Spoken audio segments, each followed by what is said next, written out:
주의 이름으로 주일 예배 오신 성도님들을 환영합니다. 11월 1일입니다. 벌써 이제 연말이 되었습니다. 지난 한 해 동안 어려운 가운데 지내왔지만 또 하나님께서 주신 은혜에 감사하는 또 연말이 되기를 바라겠고, 또 이번 달엔 추수감사 주일도 있습니다. 한 해를 돌아보면서 감사할 것들이 우리 마음 가운데 찾아지고 또 발견되어지기를 바라겠습니다. 오늘도 예배 가운데 오신 분들을 환영하고, 오늘 예배를 통하여서 또 하나님을 만나고 하나님께 영광을 돌리고 감사하는 시간 되기를 바라겠습니다. 다 함께 일어나셔서 찬양하심으로 주일 일부 예배를 하나님께 드리겠습니다.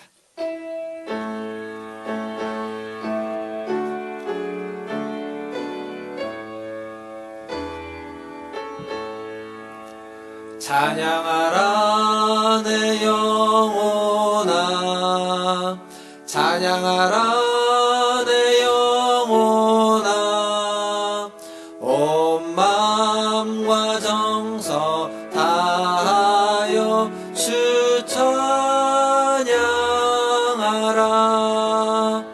경배하라 내 영혼아,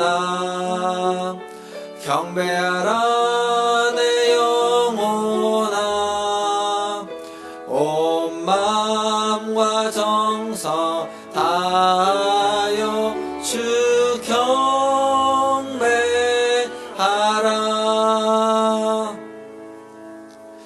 주는 나의 피난처시요 살아있는 사람들의 땅에서 나의 분깃이라 하였나이다. 아멘. 나의 피난처 되시는 주님, 이 땅에 살면서 우리의 분깃 되시는 주님, 오늘도 그 주님을 의지하여 주님 앞에 나아갑니다. 우리의 예배를 받으시고 우리의 피난처가 되어주시고 우리에게 분깃이 되어주셔서 우리를 풍성한 은혜로 채워주시옵소서. 감사하며 예수님의 이름으로 기도하옵나이다. 아멘.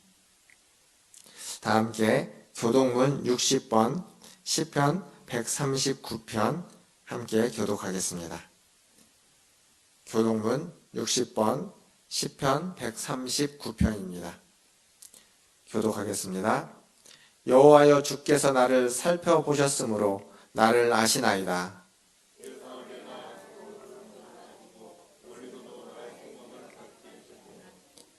나의 모든 길과 내가 눕는 것을 살펴보셨으므로 나의 모든 행위를 익히 아시오니,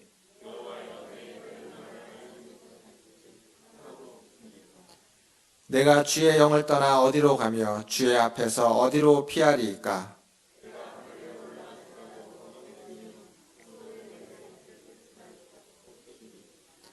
내가 새벽 날개를 치며 바다 끝에 가서 거주할지라도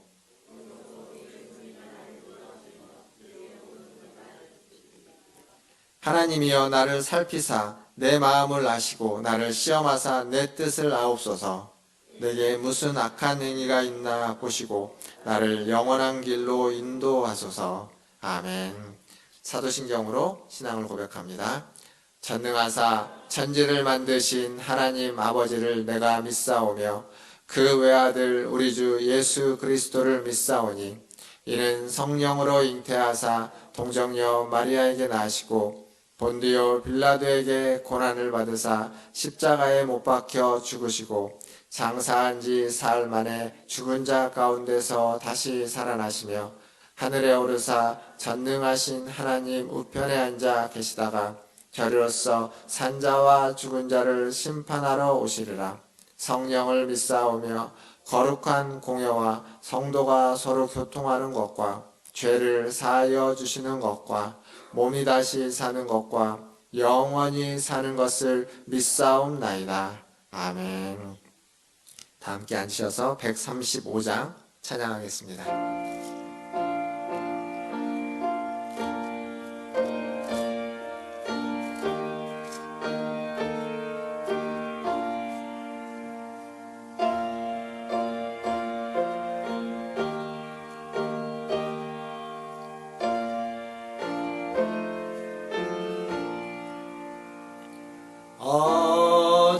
어저께나 오늘이나 어느 때든지 영원토록 참고로 변함없는 거룩한 말씀 믿고 순종하는 이의 생명 되시며 한량없이 아름답고 기쁜 말일세 어저께나 오늘이나 영원 무궁히 한결같은 주 예수께 찬양합시다. 세상 지나고 변할지라도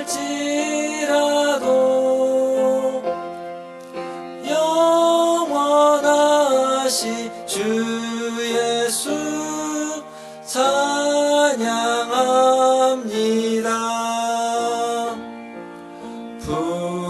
풍랑이는 바다 위로 걸어오시고 갈릴리의 험한 풍파 잔잔케 하고 겟세마네 동산에서 우리 위하여 눈물 짓고 기도하시 고난의 주님 어저께나 오늘이나 영원 무궁히 한결같은 주 예수께 찬양합니다. 세상 지나고 변할지라도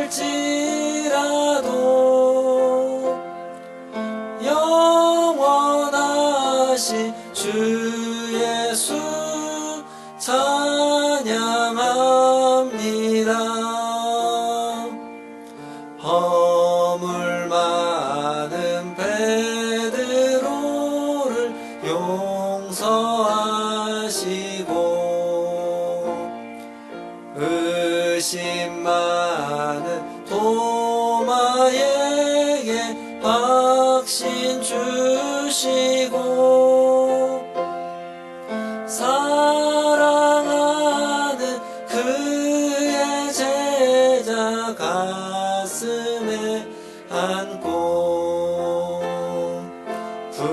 부드러운 사랑으로 품어주셨네.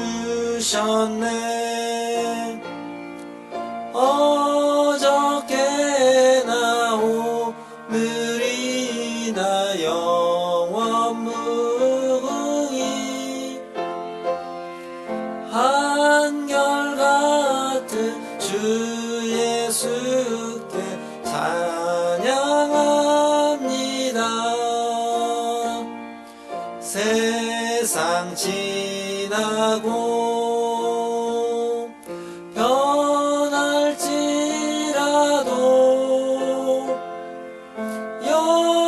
영원하신 주 예수 찬양합니다.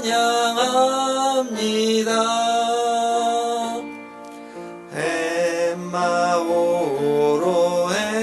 행하시던 주님 오늘도 한결같이 우리 곁에 함께 계시고 우리들을 영접하러 다시 오실 때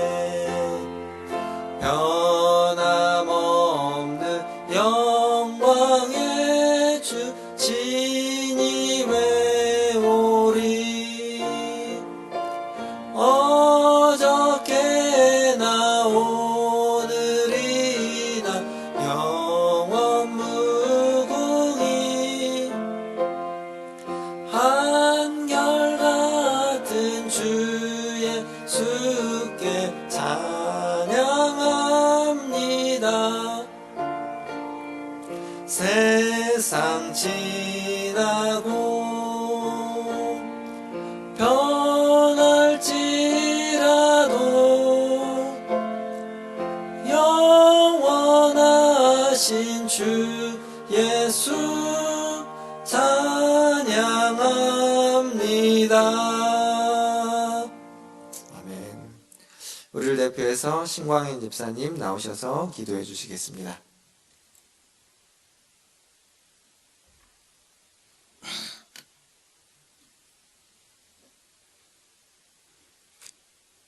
기도드리겠습니다. 사랑과 은혜가 풍성한 하늘에 계신 하나님 아버지 감사합니다. 저 높은 보좌 위에 계셔서 저희들을 눈동자같이 10월 한 달 동안도 코로나 가운데서도 저희들 건강을 지켜주시고 주 안에서 승리하게 하심을 감사드립니다. 저희들은 거룩하신 주님 앞에 설 수도 없는 부족한 죄인입니다. 그러나 주님의 보혈로 의지하고 주님 앞에 나아서오니 주님의 십자가의 보혈로 깨끗게 하시고 우리의 신령한 귀가 열려서 주님의 음성 듣는 시간 되게 하시고 은혜가 충만하게 하옵소서. 사랑의 주님, 전 세계가 신종 코로나 바이러스 때문에 불안에 떨고 있습니다. 하루속히 코로나19가 종식되기를 바라며 관계된 방역진들과 의료진들과 관계된 모든 분들에게 지치지 않고 피곤치 않도록 주님 함께하여 주시옵소서. 이 나라와 이 민족을 보호하여 주시고 하나님을 더 사랑할 수 있는 믿음을 허락하여 주시옵소서. 저희들에게는 오직 성령 충만함을 주시고 사랑으로 하나 되게 하시고 우리가 힘써 여호와를 알고 말씀과 기도로 세상을 변화시키는 교회 되게 주님 도와주시옵소서. 사랑의 주님, 이 시간 특별히 기도드리오니 하나님이 주신 꿈을 꾸게 하옵소서. 마음이 아픈 자에게는 하늘의 위로를 주시고 몸이 병든 자에게는 성령의 치유가 성령님들에게 깨끗이 치료되는 역사가 함께하여 주시옵소서. 말씀을 전하실 목사님에게 성령 충만함을 더하여 주시고 피곤치 않도록 하나님 말씀에 하나님의 역사로 충만하게 하옵소서. 말씀을 통하여 말씀에 순종하게 하시고 변화받아서 이 세상 살아갈 때 승리하게 하시고 교회에서는 소금과 빛의 역할을 다 할 수 있게 주님 도와주시옵소서. 목사님을 통하여 주신 말씀 안에서 예수님의 사랑을 깊이 체험하고 은혜가 충만하게 하옵소서. 예수님 이름으로 기도드리옵나이다.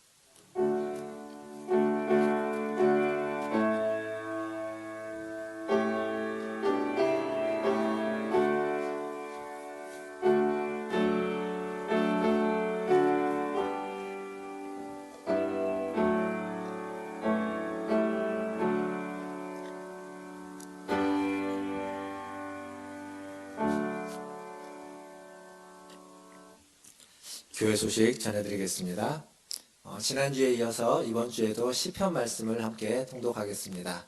51편에서 100편까지 함께 통독 읽어주시고 시편은 이렇게 길지 않은 시편들이 많아서요. 좀 읽으실 때 좀 더 묵상하시고 또 시편을 통해서 많은 은혜 받으시기를 바라겠습니다. 오늘 2부 예배 후에 정기재직회로 모이겠습니다. 그리고 기관 모임 안내입니다. 다음 주입니다. 남전도엔 다음 주 2부 예배 후에 원래로 모이겠습니다. 그리고 다음 주에 우리 이제 교회 화분들이 많이 있는데요. 1층 문 앞에 있는 화분들이 겨울 준비를 해야 돼서 다음 주에 안쪽으로 좀 들어놓으려고 합니다. 우리 2부 예배 후에 하실 때 또 많은 분들 함께 하셔서 도움의 손길을 부탁드리겠습니다. 그리고 아직 광고에는 없지만 저희 중고등부 섬기시는 문학준 목사님 계시는데 문학준 목사님이 이번 주에 이제 아이를 출산 예정입니다. 첫째 아이가 이번 주 뭐 주말쯤에 출산 예정인데 사모님이 잘 순산할 수 있도록 기도해 주시고 또 출산 안내가 되면 또 많이 축하해 주시면 감사하겠습니다. 더불어서 11월 달 셋째 주가 추수감사 주일인데요. 추수감사 주일 이제 2020년 한 해 동안 코로나로 보낸 한 해인데 그 코로나 가운데서도 감사한 것들이 있으면 여러분들 좀 같이 많이 나눠주시고 또 교회 그 각 교구별로 이제 성경 통독하면서 카톡방을 만들어 놨는데 그 카톡방에 또 한 해 동안 감사한 것들 좀 올려주시면 저희가 좀 취합을 해서 추수감사주일 함께 좀 나누려고 합니다. 그러니까 이번 주 한 주간 좀 기도하시면서 또 한 해 동안 감사한 것들 찾으셔서 함께 나눠주시면 감사하겠습니다. 하나님의 말씀 보겠습니다. 오늘 우리에게 주시는 하나님 말씀은 로마서 2장 1절에서 16절까지 말씀입니다. 로마서 2장 1절에서 16절까지 말씀. 저와 한 절씩 교독하도록 하겠습니다. 제가 먼저 1절 읽겠습니다. 그러므로 남을 판단하는 사람아, 누구를 막론하고 내가 핑계하지 못할 것은 남을 판단하는 것으로 내가 너를 정죄함이니 판단하는 내가 같은 일을 행함이니라.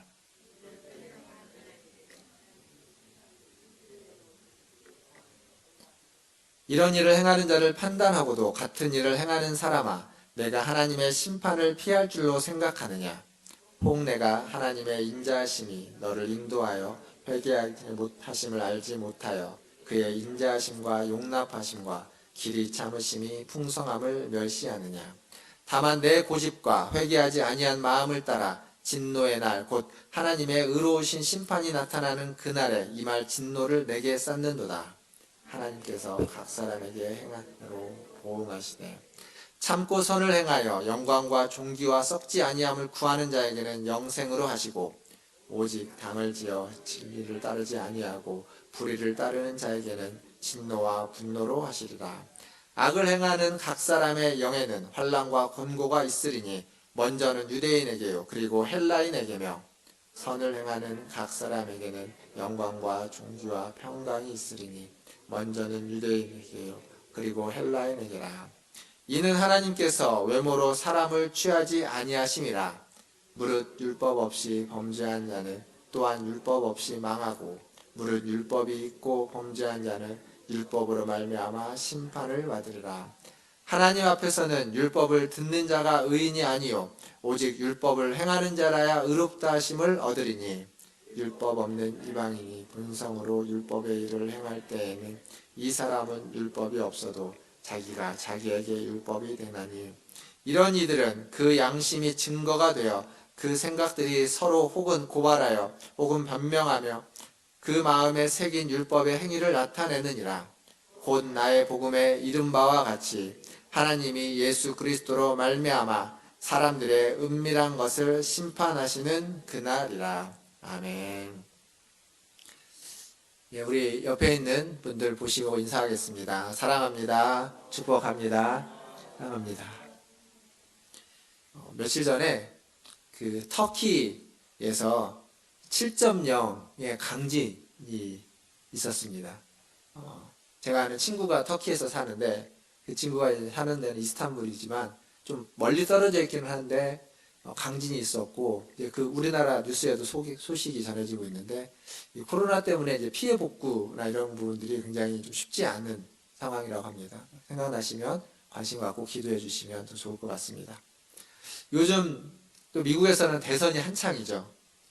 이번 주에 아마 이제 현장 투표가 있을 것 같은데 미국은 우리나라에 굉장히 많은 영향을 끼치고 있습니다. 정치, 경제, 사회, 문화적인 측면에서 영향을 끼쳐왔고 지금도 영향을 끼치고 있죠.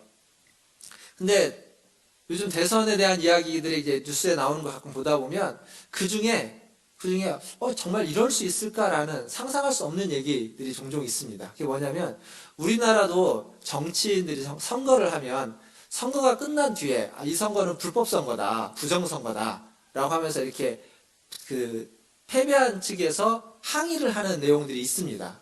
뭐 항상 있어 왔죠. 그게 작은 선거든 큰 선거든 언제나 있어 왔습니다. 그런데 선거가 있기 전부터 그런 계획을 세운다는 얘기는 들어본 적이 없습니다. 근데 미국 선거의 뉴스 중에 그 대선이 끝나면 대선에 불복할 시나리오에 대한 이야기들이 가끔 나옵니다. 이건 상상하지 못했던 얘기고 그럴 일은 없다고 생각이 듭니다. 근데 모르는 일이죠. 또 세상 일이 어떻게 돌아가는지 모르니까. 근데 그럴 일은 없을 겁니다. 근데 그런 얘기들이 있는 거죠. 왜 그렇게 될까요? 왜 패배를 인정하지 않고 그렇게 불복하는 걸까요? 그건 어쩌면 당선된 저 사람보다 내가 더 낫다는 생각일 겁니다. 내가 저 사람보다 더 잘할 수 있다는 생각이 있기 때문에 내가 저 사람보다 더 훌륭하고 내가 저 사람보다 더 잘할 수 있고 내가 더 낫다라는 생각이 있기 때문에 패배를 인정하지 않는 겁니다. 불복하지 않는 거죠. 불복하는 겁니다. 그 생각, 그 정서가 아주 깊이 있게 깔려 있는 거죠. 그래서 선거를 하면서도 이 유세를 할 때도 상대방을 비난하고 매도하고 비판하고 판단하는 겁니다. 내가 저 사람보다 낫기 때문에. 내가 저 사람보다 더 잘할 수 있고 더 훌륭하기 때문에. 뭐죠. 오늘 우리가 읽은 로마서 2장에 등장하는 사람이 딱 그런 사람입니다. 남을 판단하는 사람아 라고서 등장하는 사람 말입니다. 1절 보면 그러므로 남을 판단하는 사람아 누구를 막론하고 내가 핑계하지 못할 것은 남을 판단하는 것으로 내가 너를 정죄함이니 판단하는 내가 같은 일을 행함이니라. 그러니까 바울은 2장을 시작하면서 그러므로 라는 접속사로 시작합니다. 이 얘기는 뭐냐면 앞에 1장에 있는 얘기를 가지고 오는 거죠. 1장에 무슨 얘기를 했냐면 마지막에 보면 죄를 범하는 사람이 있습니다. 악한 일을 행하는 사람이 있습니다. 그게 사형에 해당한다는 것도 알고 있습니다. 그럼에도 불구하고 그 일을 자기가 행할 뿐만 아니라 다른 사람에게도 그 일을 권면하는 사람. 그런 사람이 있다는 거죠. 근데 그런 사람 모두에게 무엇이 임하냐면 하나님의 진노가, 하나님의 심판이 임한다. 이게 1장의 내용이었습니다. 그리고 이제 그걸 이어서 가지고 오는 겁니다. 그러므로 그렇게 심판이 임하는데 그러므로 남을 판단하는 사람아. 이 남을 판단하는 사람이 이제 이 로마서를 주석하거나 설교하시는 분들 중에 1장은 이방인들에 대한 어떤 평가이고 2장은 유대인들에 대한 바울의 이야기다. 이렇게 이제 나누는 분들이 있는데 이 앞부분, 2장의 이 앞부분은 유대인, 이방인 나눌 필요가 없습니다. 그냥 2장 앞부분은 똑같이 남을 판단하는 유대인이든 이방인이든 상관없이 남을 판단하는 사람. 그러니까 로마 사회에는 이 도덕 철학자라는 사람들이 있습니다. 그들은 사실은 바울이 했던 얘기와 1장에서 했던 얘기와 비슷한 얘기를 합니다. 사람들의 죄악들, 사람들의 타락한 것들을 향해서, 타락한 로마를 향해서 비판하고 판단하고 그들에 대해서 꾸짖는 역할들을 하는 도덕 철학자들이 있었습니다. 대신 바울은 그들을 포함해서 남을 판단하는 모두에게 이야기하는 거죠. 비판하고 판단하는 사람, 비판하는 판단하는 너도 같은 일을 행하고 있다고. 너도 똑같은 일을 행하고 있다고. 즉 바울이 지금 이야기하고 있는 이 사람의 인간들의 가장 큰 문제는 뭐냐면 2장에서 말하는 문제는 뭐냐면 자기가 말하고 있는 대로, 자기가 믿는 대로, 혹은 자기가 가르치는 대로 자기도 하지 못한다는 겁니다. 이게 인간의 가장 큰 문제라는 거죠. 그러니까 아는 것이 많고 올바른 것을 알고 올바른 것을 가르치고 올바른 말을 하고 있지만 정작 그렇게 살아가지 못하고 있는 인간의 모습, 우리들의 모습, 그게 바울의 주장입니다. 그러니까 훌륭하지는 않아도 훌륭한 정도는 아니어도 정죄받고 판단받지 말아야만 하는데 똑같은 훌륭하지 않은 삶을 살아가고 있다라는 얘기죠. 대부분의 사람은요, 자기가 지은 죄, 자기의 실수에 대해서는 굉장히 관대합니다. 그 이유가 있는 거죠. 내가 그럴 수밖에 없었던 이유가 있고 어쩔 수 없이 그렇게 했고 그때는 뭐 술을 먹어서 그렇게 했다든지 아니면 잠결에 그렇게 했다든지 아니면 상대방이 먼저 도발을 해서 그렇게 했다든지 그러니까 다 이유가 있고 변명이 있습니다. 그런데 상대방에 대해서는 아주 엄격합니다. 그 이유가 어떠했든 그가 아무리 피곤하고 술을 먹었든지 아니면 상대가 도발을 했든지 혹은 부지불식간에 했든지 이유 불문하고 엄격하게 정죄하고 판단합니다. 자기 잘못에 대해서는 눈을 감으면서 다른 사람의 잘못에 대해서는 눈을 크게 뜨고 정죄하죠. 그런 건 독선입니다. 그런 데 빠집니다. 20세기 신학자 중에 그 프란시스 셰퍼라는 신학자가 있는데 그 신학자가 이런 얘기를 했습니다. 우리에게는 보이지 않는 녹음기가 있다고. 보이지 않는 녹음기가 우리의 입 앞에 이렇게 목에 걸려 있어서 우리가 하는 모든 말을 다 녹음한다는 겁니다.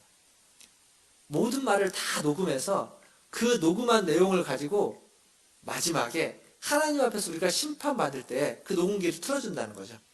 틀어주면 네가 이렇게 말했지. 그러면 네가 말한 그대로 내가 너를 심판하겠다 라고 한다고 비유적으로 이야기했습니다. 우리가 한 말, 우리가 다른 사람에 대해서 한 말, 사람은 이렇게 살아야 된다고 하면서 한 말, 다른 사람을 판단하고 비판하고 평가하면서 했던 얘기, 그걸 고스란히 나에 대한 판단과 평가와 심판의 기준으로 삼는다면 우리는 어떻게 될까요? 사랑하는 성도 여러분, 여러분 어떻게 살아가고 있습니까? 훌륭한 삶을 살고 있습니까? 다른 사람에 대해서 판단하고 혹은 권면하고 그리고 스스로 그 판단과 권면에 맞게끔 나는 살아가고 있습니까? 이러니 누가 하나님의 심판에서 피할 수 있겠습니까? 우리가 했던 말을 기준으로 해도 근거로 해도 사실 나 자신이 빠져나갈 구멍이 없을 텐데 어떻게 우리가 하나님의 심판에서 예외일 수 있겠습니까? 그런데 성경에 뭐라고 이야기하냐면 그 심판이 유예된다고 이야기합니다. 유보되고 있다라고 이야기하고 있습니다. 실제로 우리가 살고 있는 현실에서도 그렇습니다. 우리가 실제로 살고 있는 현실에서도 하나님의 심판이 즉각적으로 나타나지 않습니다. 하나님의 존재를 인정하지도 않고 하나님을 알아도 감사치도 않고 영화롭게도 하지 않는 사람들에게 하나님의 심판이 바로 내려지지 않습니다. 우리가 살고 있는 현실이 그렇습니다. 그런데 이 심판을 받지 않는 사람들이 도리어 하나님을 멸시하고 비웃습니다. 우리가 오늘 읽었던 4절 말씀에 그렇게 적혀 있죠. 내가 하나님의 인자하심이 너를 인도하여 회개하게 하심을 알지 못하여 그의 인자하심과 용납하심과 길이 참으심이 풍성함을 멸시하느냐. 하나님이 인자하고 용납하시고 길이 참아주고 있는데 네가 그것을 멸시하느냐라는 겁니다.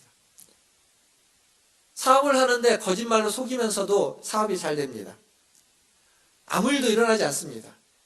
죄악을 범하고 있는데 아무런 징계와 심판과 안 좋은 일이 일어나지 않습니다. 그러자 괜찮다는 겁니다. 저도 용감해지죠.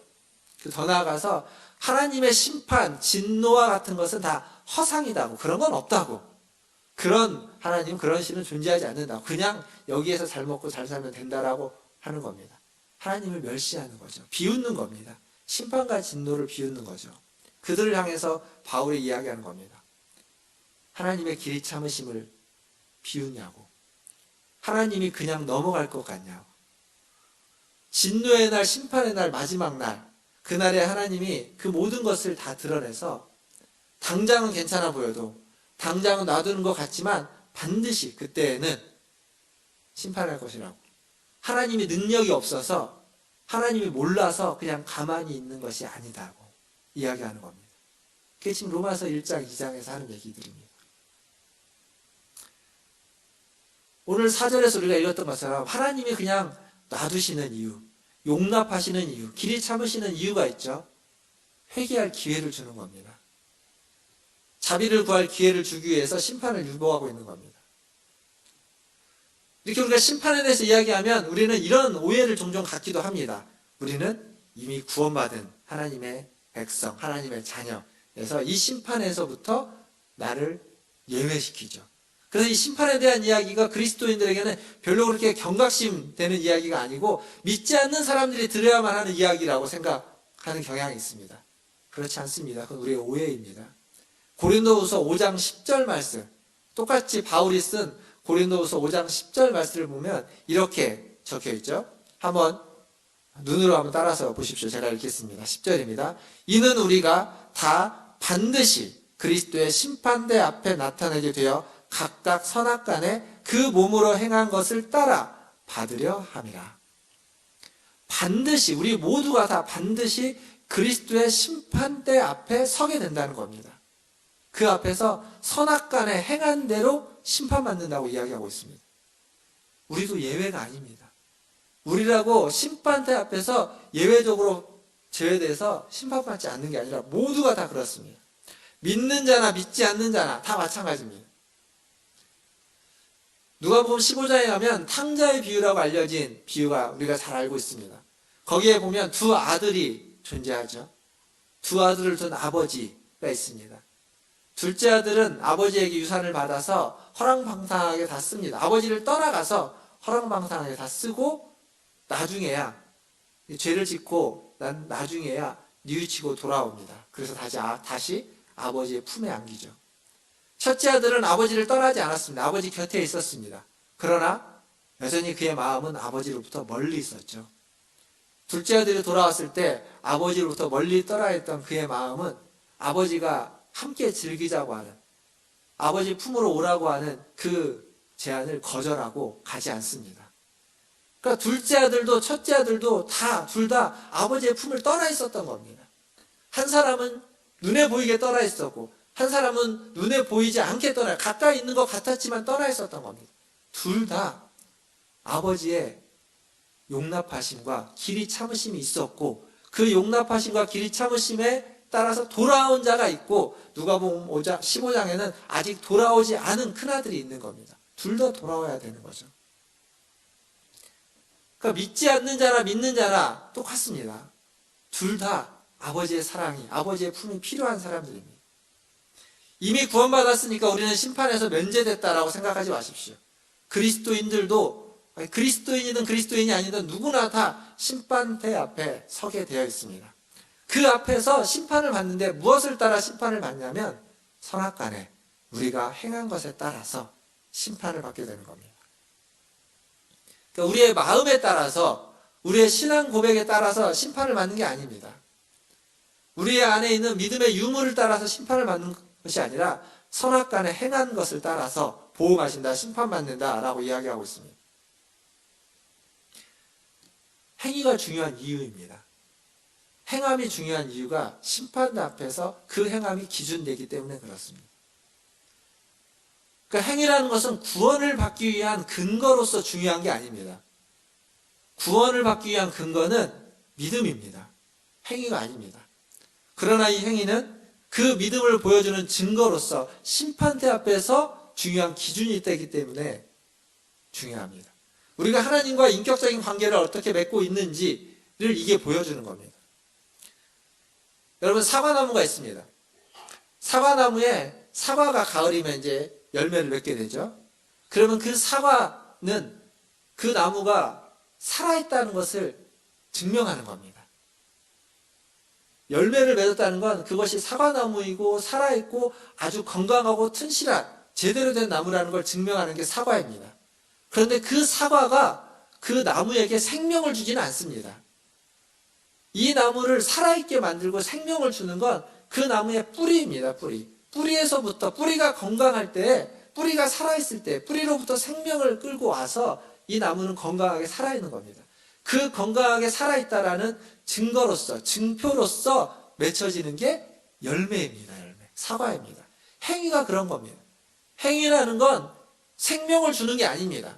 우리를 구원시키는, 죽었던 생명을 살리는 게 행위가 아니라 내가 죽었던 생명이 살아났다. 내가 하나님으로부터, 하나님과 관계를 맺었고 하나님으로부터 생명을 공급받는 자이다.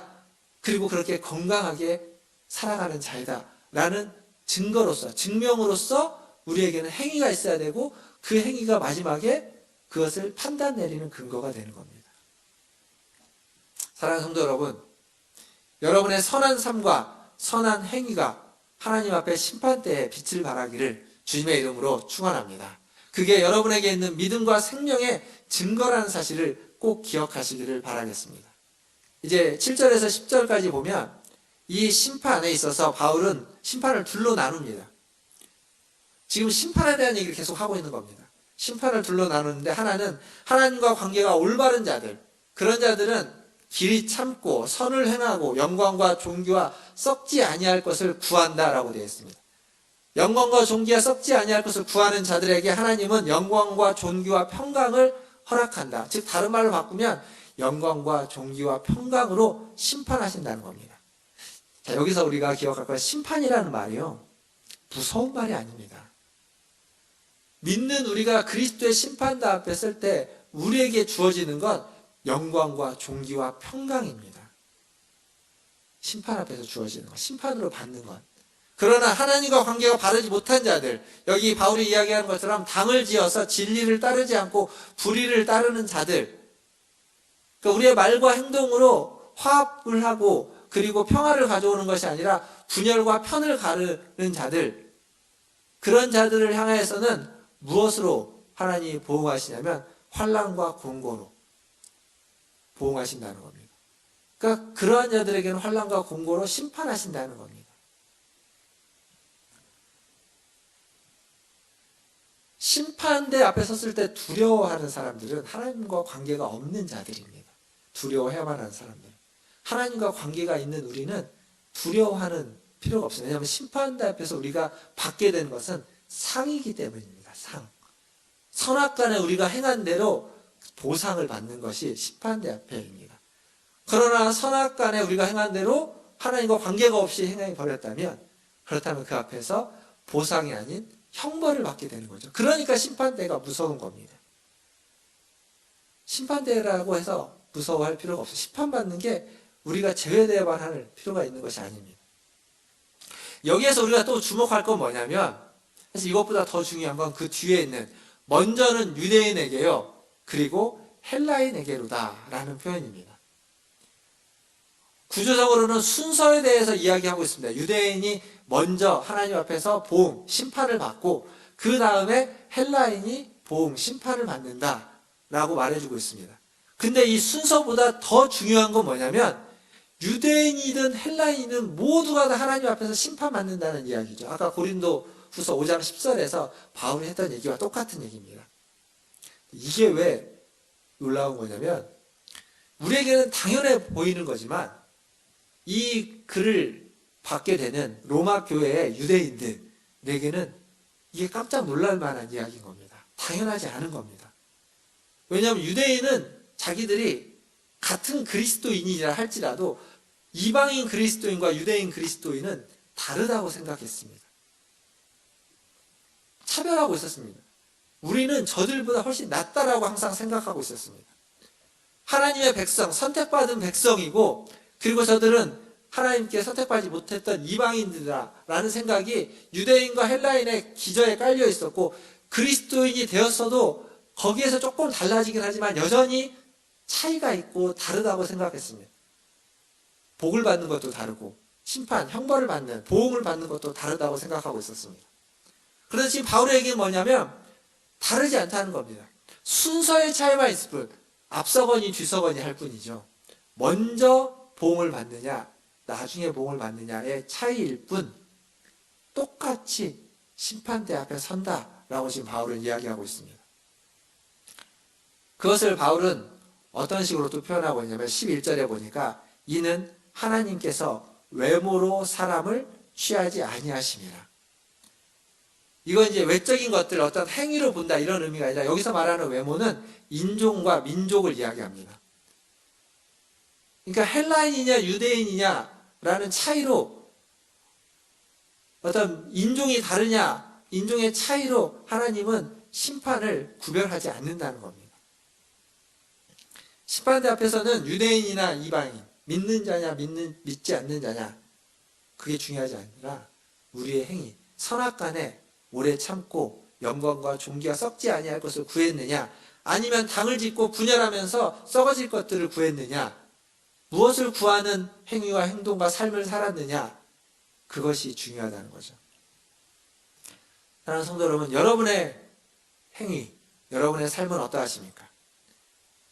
우리의 말과 행동은 화합과 평화를 도모하고 있습니까? 아니면 분열과 편을 나르고 분열을 도모하고 있습니까? 참고 인내하면서 선을 행하고 분열을 극복하고 화합과 평화를 도모하고 있다면 하나님의 심판대 앞에서 그리스도의 심판대 앞에서 여러분은 상으로 보응을 받을 것입니다. 그게 우리가 받는 심판입니다. 그러나 그렇지 못하다면 우리는 형벌로서 보응을 받을 겁니다. 그게 우리가 받을 심판. 구원의 문제가 아니라 심판의 문제, 보상으로 무엇을 얻게 되느냐의 문제입니다. 그렇기 때문에 영광과 존귀와 썩지 아니할 것을 구하시는 저와 여러분 다 되시기를 주님의 이름으로 축원드립니다. 마지막으로 12절부터 16절까지 말씀을 좀 보겠습니다. 여기에는 무엇이 등장하냐면 율법이라는 것이 등장합니다. 율법. 이 율법은 토라라고 해서 우리가 보고 있는 모세 오경을 지칭하는 겁니다. 근데 이 토라, 이 율법은 유대인이 자기들의 선민의식, 하나님의 백성이고 이방인과 다르다고 하는 선민의식을 갖게 하는 유대인 신앙의 요체입니다. 이 율법과 할례, 이 두 가지가, 이제 뒤에 가면 또 할례가 나옵니다. 율법과 할례는 유대인들이 자기들의 신앙, 자기들이 저들과 다르다고 하는 것에 굉장히 중요한 핵심입니다. 근데 지금 바울이 뭐라고 말하고 있냐면, 율법이 있는 사람이나 율법이 없는 사람이나 똑같다고도 이야기합니다. 그러니까 율법의 가치를 완전히 무시해버리고 있는 발언인 겁니다. 유대인들이 보기에 이 바울의 발언은.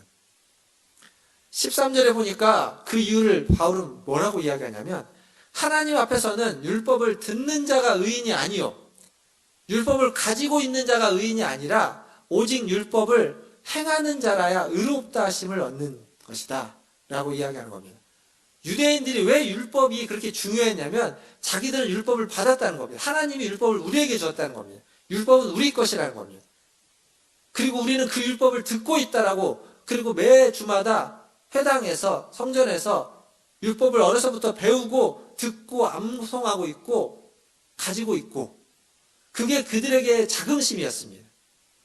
우리가 성경을 가지고 있다는 것과 똑같습니다. 하나님의 말씀을 우리가 가지고 있고 매주일 하나님 말씀을 보고 있고 매일매일 하나님 말씀을 통독하고 있다라는 것과 똑같이 유대인들은 그러한 자긍심이 있었습니다.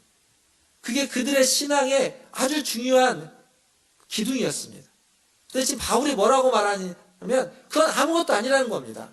그것으로 구원을 이룰 수 없고 그것으로 의인이 될 수 없고, 그 율법을 듣고, 가지고 있는 그 율법을 듣고 보고 그대로 순종할 때, 행할 때래야 그 율법의 가치가 빛을 발하는 겁니다. 의미가 있다는 겁니다.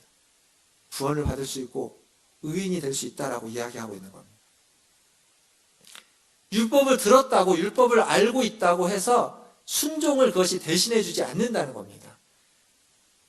율법대로 살지 않고 있다면 율법을 알고 있고 듣고 있다고 해서 괜찮은 게 아니라는 겁니다.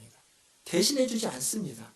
아무리 많이 알고 있어도, 아무리 많이 가르쳐도, 아무리 많이 그것들을 다른 사람에게 설명해 주고 다른 사람에게 권면해도 내가 그렇게 살지 않으면, 내 말을 듣고 다른 사람은 다 그렇게 살아서 하나님 앞에 칭찬을 받아도 나는 그렇지 않다는 겁니다. 그렇게 살아야 한다는 겁니다. 율법을 가진 유대인들에게 하는 얘기입니다. 그럼 율법을 없는 사람들은 괜찮느냐? 율법이 없으니까. 아니죠. 오늘 말씀 14절 15절에 보면 율법이 없는 이방인도 똑같다는 겁니다. 왜냐하면 율법은 없지만 자기가 자기에게 율법이 되는 거죠. 하나님이 우리 안에 양심을 두셨다는 겁니다. 그러니까 유대인들은 하나님이 글로 쓰여진 율법을 주었다면, 유대인이 아닌 이방인들에게는 하나님이 글로 쓰여지지 않은 마음에 새겨놓은 율법을 주었다는 겁니다. 양심. 그 양심이 율법이 되어서 똑같이 그 양심을 따라 살 때 제대로 된 삶을 사는데, 그러지 못하면 양심이 계속 지적한다는 거죠. 미국에 롱비치라는 해변이 있습니다. 되게 아름다운 해변이고요. 그 롱비치에서 있었던 실화입니다. 실화인데, 우리나라도 많이 있지만 드라이빙 스루라고 해서 이렇게 차를 타고 가서 커피든지 그 패스트푸드를 사서 먹는 것이 미국에도 있고 우리나라도 많이 있습니다. 이 롱비치에서 어떤 사람이 차를 몰고 그 치킨을 파는 드라이빙 스루에 갔습니다. 그래서 패스트푸드에 가서 이제 차를 세워놓고 치킨을 주문하죠. 치킨을 주문합니다. 그래서 이제 치킨을 받았습니다. 받아가지고 뭐 그 자리에서 바로 먹는 게 아니라 이제 차를 출발을 한 거죠. 가면서 이제 먹으려고 이제 치킨을 열어보니까 이 일하는 사람이 정신이 없었던 겁니다. 치킨 박스를 준 게 아니라 그가 돈을 벌었던 돈 박스를 줬습니다. 그러니까 치킨 박스랑 똑같은 박스에다가 돈을 이제 받아갖고 놓은 거죠. 그러니까 이게 지금 옛날 얘기이기 때문에 지금처럼 뭐 카드가 발달한 시대가 아니니까 다 현금으로 주고받는데 그 현금을 모아놓은 치킨 박스를 정신없이 치킨을 준 게 아니라 그 박스를 이 사람에게 줘버렸습니다. 자기가 낸 돈보다 훨씬 더 많은 돈이 있는 거죠. 여러분이라면 어떻게 하시겠습니까? 머릿속으로 많은 생각을 하죠. 이럴 때는 어떻게 해야 되지? 예, 횡재한 거죠. 안 가도 아무도 모르지 않겠어요. 그 사람이 뭐 기억도 못하는 거고 다른 집에 가서 치킨을 사 먹으면 되니까 그 돈으로 더 많이. 이 사람은 양심이 있었던 사람입니다. 다시 돌아갔죠. 다시 돌아가서 이걸 주는 겁니다. 그리고 당신이 지금 잘못 줬다고, 이건 당신이 오늘 하루 번 돈이고 내 치킨 박스 내가 주문한 건 이게 아니라고 해서 그걸 받습니다. 이 치킨집 사장님이 너무 감사한 거죠.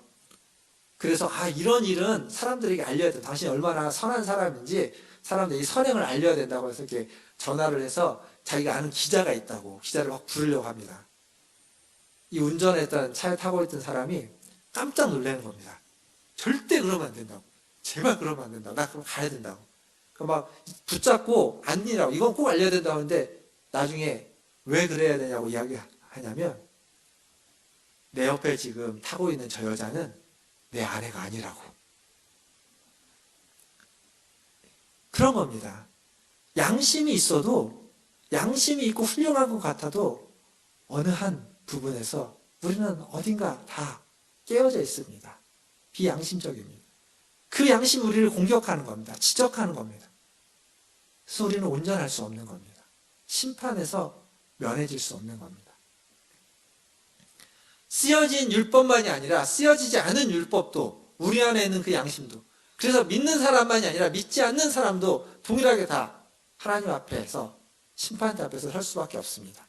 그리고 그 앞에서는 우리의 삶과 우리의 행위에 따라 심판, 보응받게 되는 겁니다. 말씀을 맺겠습니다.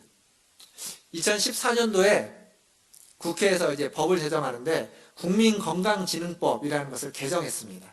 그 개정한 국민건강진흥법 9조가 있는데 그 9조가 무슨 법이냐면 일명 금연법이라고 되어져 있습니다. 금연.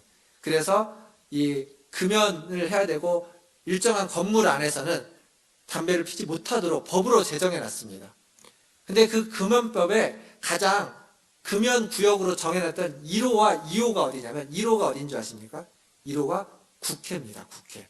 국회 청사들이 금연법의 1호로 금연구역으로 지정된 곳이고 2호는 각 정부의 청사들입니다. 우리나라 정부의 공공기관 청사들. 그게 금연법으로 정해놓은 금연구역 1호와 2호입니다. 그런데 2015년 11월 4일자 조선일보 기사에 무슨 내용이 있었냐면 국회의원 회관에 영등포구청에 금연 단속반이 출동합니다. 그래서 출동을 해서 국회의원 회관 안에서 그 비상계단과 여러 군데에서 담배 피고 있는 사람들을 잡아가지고 과태료 10만 원짜리 딱지를 발부했다라는 게 2015년 11월 4일자 기사에 있습니다. 왜 이게 이 사람들이 출동한 줄 아십니까? 왜 출동했냐면 그 국회 방호과라고 해서 경비하고 경호하고 이렇게 거기를 관리하는 과가 있는데 그 과 사람들이 국회 그 의원 회관이나 이런 곳이 금연구역 아닙니까? 자기 법으로 정해져 있는 금연구역입니다. 근데 담배 피지 말라고 아무리 얘기해도 안 듣는 겁니다. 이 흡연자들이. 말을 안 듣고 아무리 해도 말을 안 들어서 이 방호과가 구청에다 신고한 겁니다. 와서 좀 이 사람을 어떻게 해달라고. 누가 말을 안 들었을까요? 거기에서 있는 사람들이 누굽니까? 국회의원과 그 보좌진들입니다. 그들이 뭘 했죠? 그들이 법을 만들었습니다. 자기들이 법을 만들어 놓고 자기들이 지정한 자기들이 있는 곳에서 자기들이 어기고 있습니다. 오죽 어겼으면, 말을 해도 오죽 안 들으면 방호과가 신고해서 출동했겠습니까? 왜 말을 안 들을까요? 특권의식 때문입니다. 괜찮다는 거죠. 우리가 법을 만드는데, 우리가 법을 만들고 법을 이제 만들고 막 뜯어 고칠 수 있는데 우리가 이런 법 정도는 뭐 어겨도 괜찮다라는 그러한 무의식적인 특권의식이 그들에게 있기 때문에 그런 겁니다. 인간이 제정한 법도 적용을 나눠서 하면 안 되는 겁니다. 특권의식을 가지고 자기는 괜찮다고 생각한다면 그건 잘못된 것이라는 걸 우리가 알 수 있습니다. 그리고 법을 집행함에 있어서는 구분하지 않고 똑같이 집행을 해야 되는 거죠. 인간이 정한 법도 그렇습니다. 하나님이 정한 법은 어떨까요? 하나님 우리의 양심에게 둔 법에 근거하면 우리는 어떻게 했습니까? 그 앞에서 우리는 꼼짝달싹 못하는 죄인일 수밖에 없는 겁니다. 이게 인간의 모습입니다. 바울이 남을 판단하는 사람아 라고 시작했던 그 안에 우리 모두가 속해 있고 지금 이 시대의 모든 사람들이 그 안에 속해 있을 수밖에 없는 모습입니다. 어느 누구도 법의 심판대에서 피할 수 없습니다. 오늘 우리가 읽었던 마지막 구절에 보면 주님이 심판하시는 그날에는 모든 은밀한 것들이 다 드러난다라고 되어 있습니다. 그러니까 우리의 마음속에 숨겨져 있었던 우상까지도 다 드러나는 겁니다. 이게 하나님의 심판입니다. 근데 이 심판이 구원에 있어서는 필수적인 요소입니다.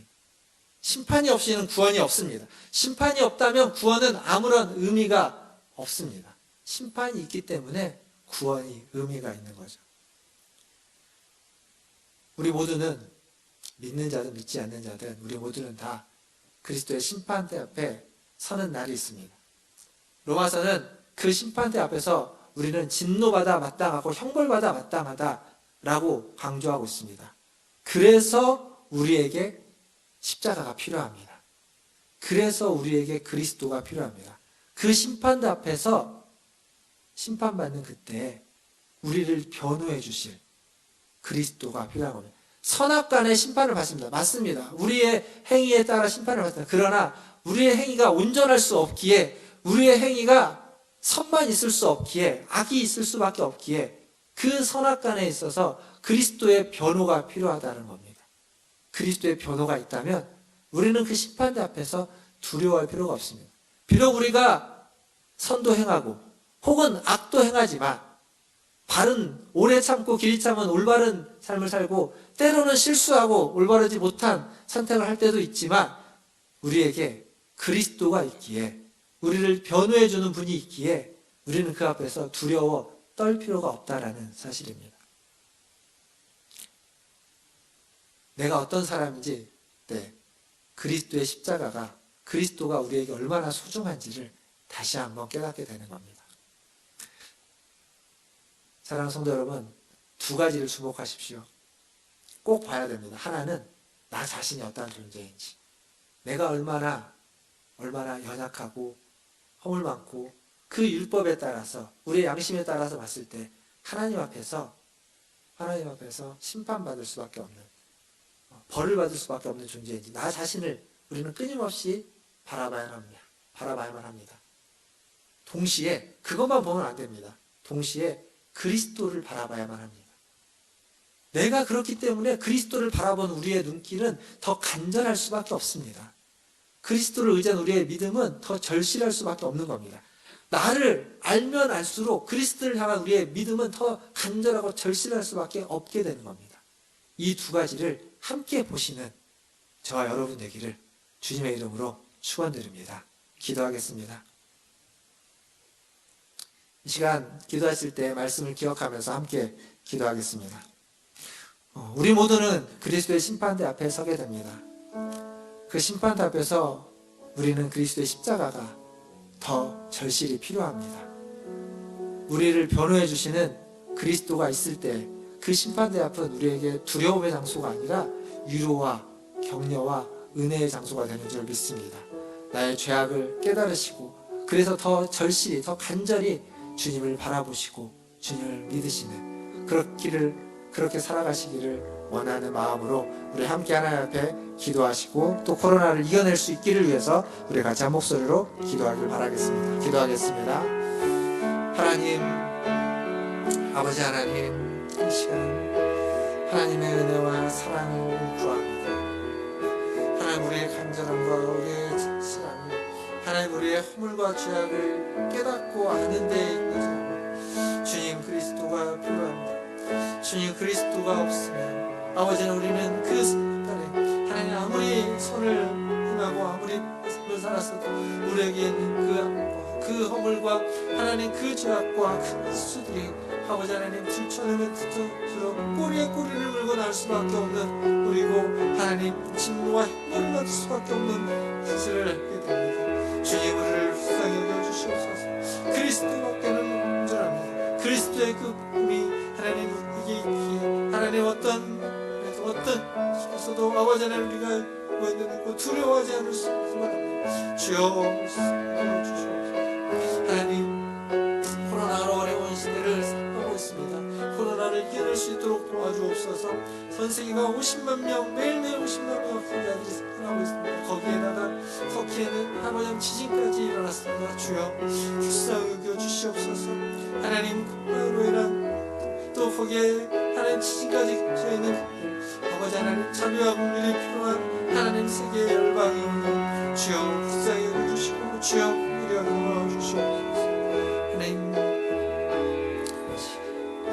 하나님 이 시간 하나님의 자비와 긍휼을 구합니다. 하나님 우리는 아무리 살펴봐도 선하고 의로운 것이 하나도 없는 자입니다. 부족하고 악하고 허물밖에 없는 자입니다. 그래서 심판대 앞에 서면 두려워할 수밖에 없는 자인데 그리스도가 우리에게 있기에, 그리스도가 우리를 안으셨고 그리스도가 우리를 품어주시고 그리스도가 우리 안에 계시기에 하나님 담대히 그 심판대 앞에도 서게 됩니다. 주님 그 그리스도의 은혜가, 그리스도의 위로가, 그리스도의 변호가 우리에게 필요합니다. 매일매일 그 그리스도를 간절히 바라보며 그리스도를 따라가게 하여 주시옵소서. 하나님 이 코로나로 인해서 어려운 시대를 살아가고 있습니다. 지난 이제 1년이 다 돼가는 이 시간 동안 하나님 그렇게 살아왔고 하나님 앞으로의 시간도 얼마가 될지 모르겠으나 하나님 여전히 극복해야 되는 삶의 연속입니다. 우리뿐만 아니라 전 세계의 모든 이들이 그렇습니다. 매일매일 50만 명이 넘는 사람들이 하루에 확진자로 생겨나고 있습니다. 거기에 엎친 데 덮친 격으로 지진까지 일어난 터키의 아버지 한 도시가 있습니다. 주여 자비와 긍휼을 베풀어 주시옵소서. 주님 그들을 불쌍히 여겨주시고 하나님 이 어려운 시기를 살아가고 있는 모든 하나님의 형상으로 지음받은 자들에게 하나님 자비의 손길을 허락하여 주시옵소서. 잘 이겨내고 견뎌내고 하나님 회복할 수 있도록 아버지 하나님 은혜 베풀어 주시옵소서. 모든 것을 주님의 손에 의탁합니다. 감사드리며 예수님의 이름으로 기도하옵나이다. 아멘. 이 시간 310장 함께 찬양하시면서 준비하신 예물 하나님께 드리겠습니다.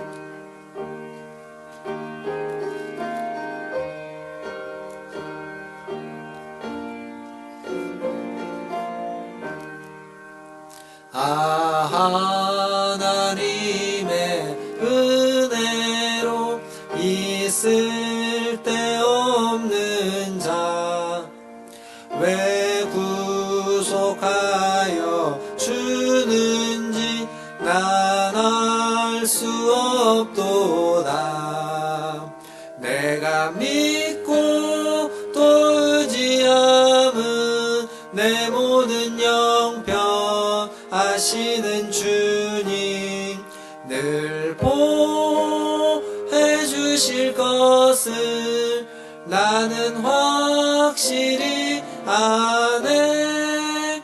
왜 내게 굳세 믿음과 또 복음 주셔서 내 맘이 항상 편한지 난 알 수 없도다.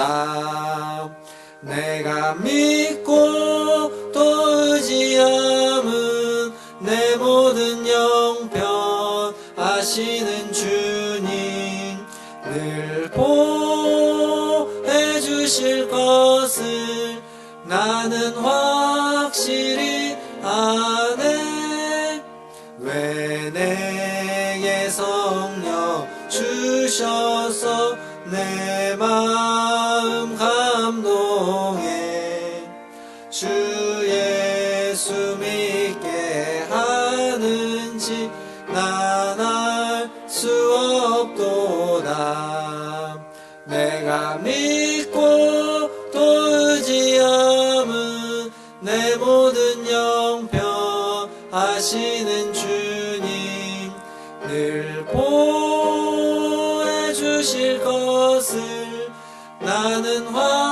확실히 아네.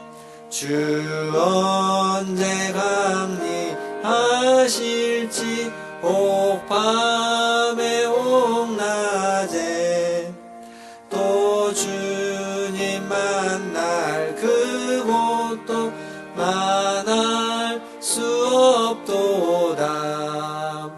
내가 믿고 또 의지함은 내 모든 영평하시는 주님 늘 보해 주실 것을 나는 확실히 아네. 기도하겠습니다.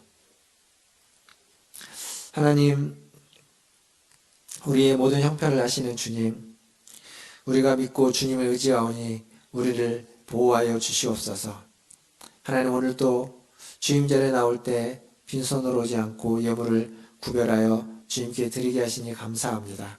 하나님, 이 예물이 쓰이는 곳마다 주님의 뜻이, 주님의 나라가 임하여 주시옵소서.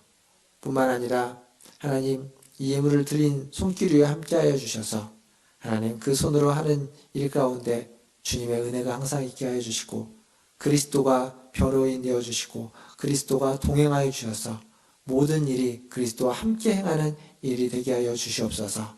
그래서 때로는 어렵고 힘든 일이 있을지라도 그리스도의 위로를 받고 격려를 받고 주시는 힘을 받아 하나님, 그 어렵고 힘든 일을 이겨내고 견뎌내고 극복해낼 수 있도록 은혜 베풀어 주시고 마지막 심판의 때에 하나님 앞에서 변호해 주시는 그리스도로 말미암아 하나님, 형벌이 아닌 상급을 받는 심판의 은혜가 있게 하여 주시옵소서. 모든 것을 주님의 손에 의탁하며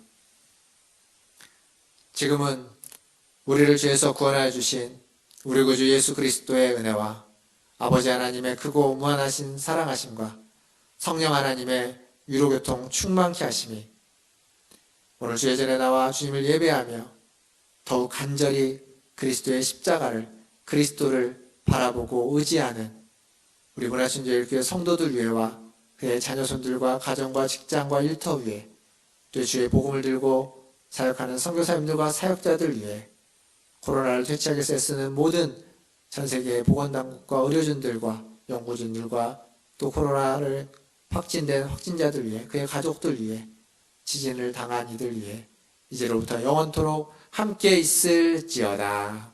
아멘.